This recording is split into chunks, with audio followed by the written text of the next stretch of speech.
SBI और ED की कार्रवाइयां तो सुर्खियां बटोर रही है। अब एनआईए भी पहले से ज्यादा एक्टिव हो सकती है क्योंकि केंद्रीय गृह मंत्रालय ने एक नोटिफिकेशन जारी किया है। अब आपको बताते हैं कि क्या है केंद्रीय गृह मंत्रालय का ये नोटिफिकेशन और अमित शाह के मंत्रालय ने क्या नोटिफिकेशन जारी किया है।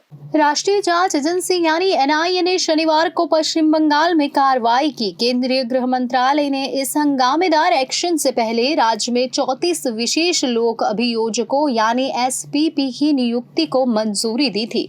उनमें से 8 को पश्चिम बंगाल और 7 को दिल्ली में आवंटित किया गया, जहां एनआईए का मुख्यालय है। गृह मंत्रालय से जारी नोटिफिकेशन में कहा गया है कि केंद्र सरकार अदालतों में राष्ट्रीय जांच एजेंसी एनआईए की ओर से मामले की पैरवी करने के लिए अधिवक्ताओं को 3 वर्ष की अवधि के लिए विशेष लोक अभियोजक यानी एसपीपी के रूप में नियुक्त करती है। एसपीपी स्पेशल एनआईए कोर्टों और हाई कोर्ट में पैरवी करेंगे। नोटिफिकेशन में गुजरात, महाराष्ट्र, राजस्थान, छत्तीसगढ़, तेलंगाना, आंध्र प्रदेश, मद्रास, मेघालय सहित अन्य राज्यों के लिए एसपीपी के नाम भी दिए गए हैं। पश्चिम बंगाल पर एनआईए की बढ़ेगी कार्रवाई। जी हां, पश्चिम बंगाल के लिए जहां 5 एसपीपी के नाम दिए गए हैं, वहीं कोलकाता में एनआईए की विशेष अदालत और उच्च न्यायालय के लिए 3 की नियुक्ति की गई है।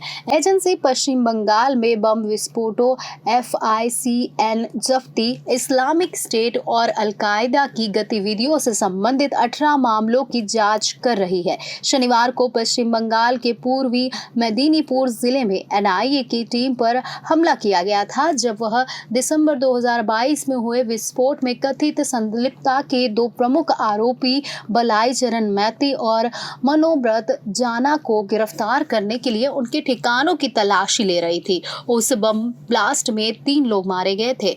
एनआईए की टीम पर बंगाल में हमला। जी हां, पश्चिम बंगाल पुलिस ने विस्फोट में मारे गए तीनों के खिलाफ 3 दिसंबर 2022 को प्राथमिकी दर्ज की थी, लेकिन विस्फोटक पदार्थ अधिनियम के प्रावधान लागू नहीं किए गए थे। बाद में अधिनियम की प्रासंगिक धाराओं को लागू करने और मामले को एनआईए को ट्रांसफर करने के लिए कलकत्ता हाई कोर्ट में एक रीट याचिका दायर की गई, जिसने 4 जून 2023 को इसे अपने हाथ में ले लिया और हाई कोर्ट के आदेश पर विस्फोटक पदार्थ अधिनियम सहित कानून की विभिन्न धाराओं के तहत दिल्ली में मामले को फिर से दर्ज किया।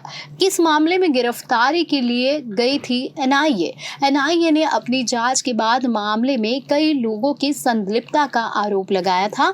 इनमें नारो आबिला गांव के मनोब्रत जाना और नीनारुआ लबेरिया के बलाई चरण मैती को गिरफ्तार करने में एजेंसी को कामयाबी मिली है। एनआईए ने आरोप लगाया कि दोनों आरोपियों ने कच्चे बम बनाने की साजिश में सक्रिय रूप से भाग लिया था। एजेंसी के बयान के अनुसार गिरफ्तार दोनों आरोपी को कोलकाता में एनआईए की विशेष अदालत में पेश किया गया।